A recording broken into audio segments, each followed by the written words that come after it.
speaker is Lori Coffey, as known about Colonel Heg since she was a toddler. Her grandmother shared family history, including stories of how their ancestor had died fighting to right human wrongs. Lori has been researching family history since 1975, charting all 83 descendants, both the son of Norway and daughter of Union veterans of the Civil War, and a third great-granddaughter of Colonel Heg.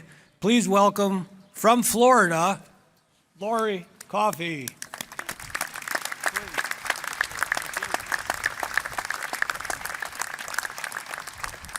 Well, thank you, President Hempel, and thank you all for coming.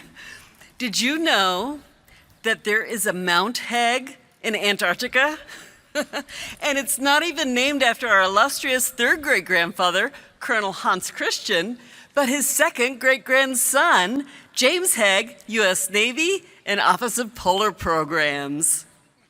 I was lucky enough to meet second cousin James at a 1998 family gathering.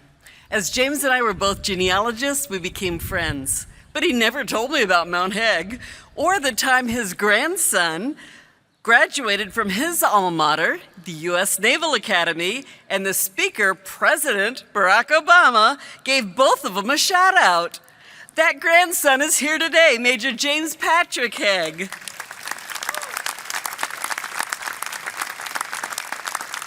Can you tell he's in the Marine Corps?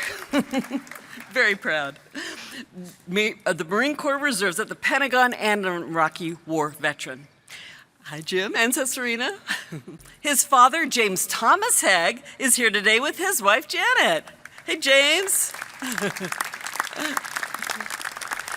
This James, they're all James, this James has served as a career diplomat in the U.S. Foreign Service for 37 years at 10 foreign posts, including Oslo, is that right? Norway, directing the creation of the new U.S. Embassy there, and more importantly to us, he served as Heg family spokesman, giving speeches about the Colonel, even at the Colonel Heg statue in Lear. Did you see? James is also joined by his daughter, Maria Lisa Patterson, and her husband, Chris. Hi, Maria Lisa. My mother would have wanted to visit you at work. Maria Lisa is the museum curator at the Houston Center of Contemporary Craft. Notice her jewelry. She works to advance education about crafts and craft making. Also from Washington State is her uncle, Christopher Heg, and his wife, Dina. Hi, Chris. Dina. Chris worked as a professional mariner from Alaska to Australia, mate. Then he began designing undersea vehicles and barge systems for the Navy. For fun, you'll find him on his 10-speed. And to make their family complete, here is their brother, John Michael Heg. Like his grandfather, Henry Thornton Heg, John has spent his career as an engineer. A very smart family. For fun, you'll find him on a lake or in the shadow of a mountain majesty with a 9-iron.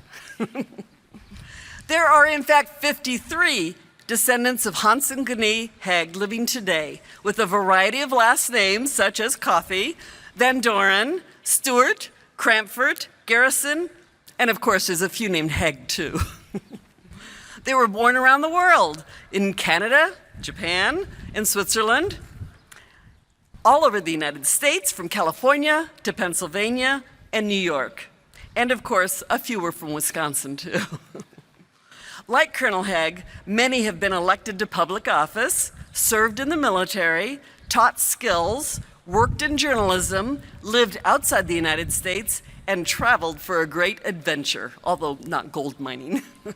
Too bad. At least 5 of our cousins have visited Norway, and many have traveled to Chickamauga to see Colonel Heg's memorial there, presented by the veterans of the Fighting 15th. But some of our cousins didn't even know that Colonel Heg was their ancestor at all. So let's refresh the family history. After becoming a widow, Gnie moved her family from Waterford to Beloit to fulfill Colonel Heg's dream of education for their children, Edmund, Hilda, and Elmer. Oops, let me find baby Elmer. I love this part.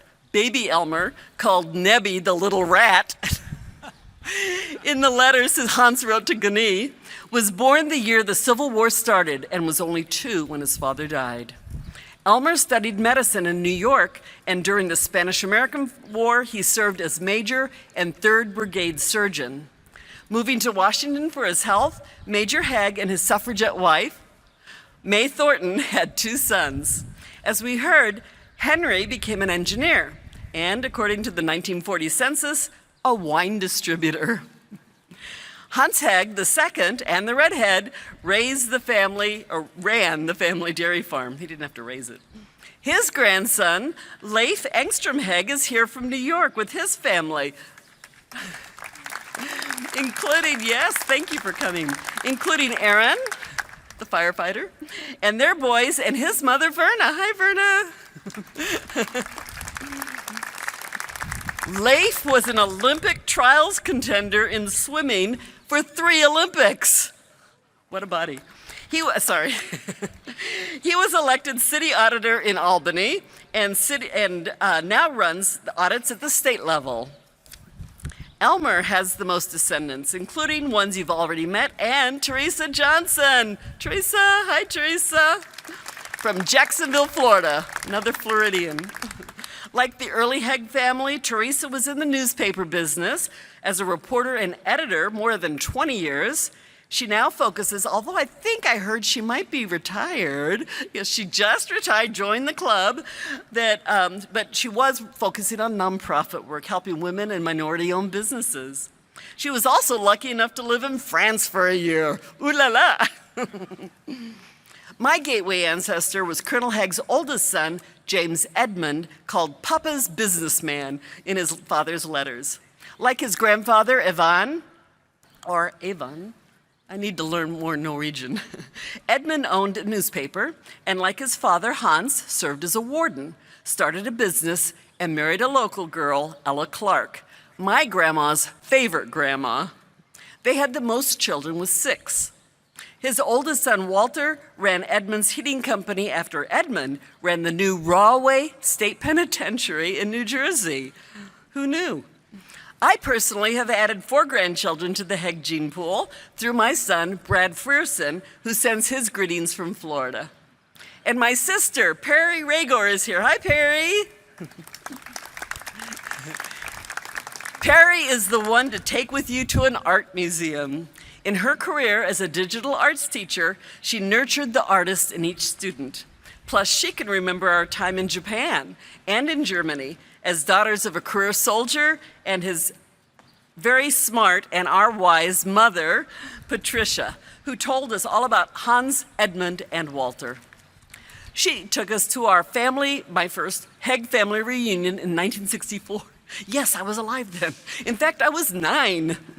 We got to meet 2 of Edmund's sons, great-grand-uncle Elmer, who was an 80-year-old bachelor, and the very personable Ernest Heg, who could always make my mother laugh. His very personable daughter, Connie, passed away in February, just 1 month shy of reaching 102. But her son is here today, Charles Garrison from Northern Virginia with his wife, Elena. Hi, Chuck. Hi, Elena.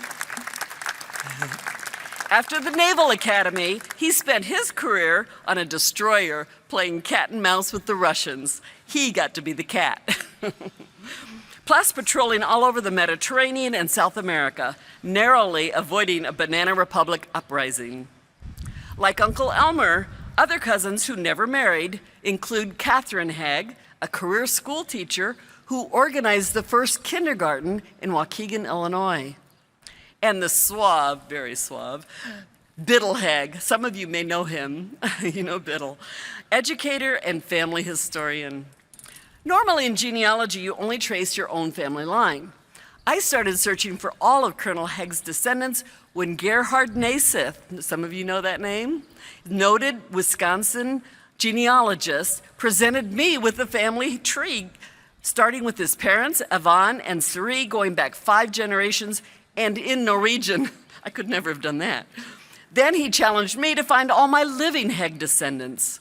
What a task. It took me more than 10 years. In fact, there are currently 14, you see some of them here today, descendants still in school and some that haven't even made it to school yet. So I'll never be done.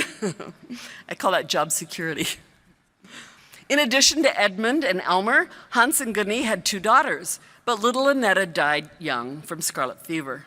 Colonel Heg's daughter, Hilda Cerie, called My Little Princess, of course, by her father, grew into the family grande dame and took care of Gunny for the rest of her 87 years.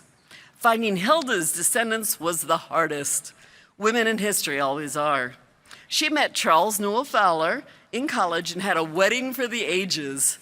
After Yale, Mr. Fowler eventually became the Honorable Representative Fowler from New Jersey, serving 8 terms. As you heard, they were here for the original dedication of her father's statue in 1926, right here. How cool. They had 1 son, Charles Newell Fowler Jr., who went to Yale, and had 1 daughter and 1 son, Charles Newell Fowler III, who moved to Canada for work and raised his family there. Junior's daughter, Matilda Fowler Van Doren, had 3 Van Doren sons who all went to school in Switzerland and all graduated from Yale. She had 3 more sons in Nevada who became ranchers. Years ago, I got to meet her eldest son, Abraham Redding Van Doren Jr., better known as Peter, an attorney in New York City where he worked. I'm thrilled to say that at a very spry 90 and with all kinds of travel woes, he joins us today. Hi, Peter. Thank you for persevering. He is our earliest link to Colonel Heg. His younger brother, Charles, sadly passed in 2020, but his son, John Van Doren, joins us today with his wife, Nicole, and their twins. Hi, John. Twofer.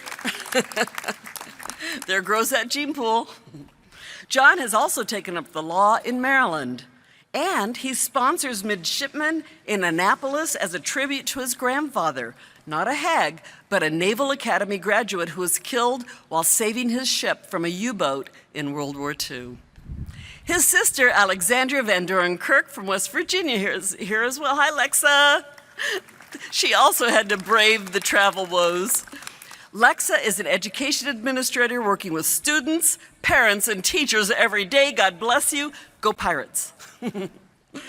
I'm grateful for all the cousins who traveled here to enhance this solemn yet joyous occasion to help keep alive the legacy of Norwegian immigrant, American abolitionist, Wisconsin trailblazer, and great-great-great-grandfather, Colonel Hans Christian Heg, our patriarch and hero.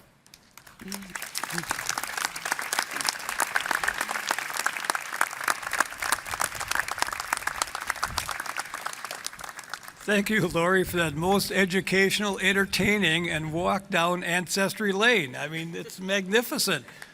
That's just fantastic. Thank you, and thank all of you for coming.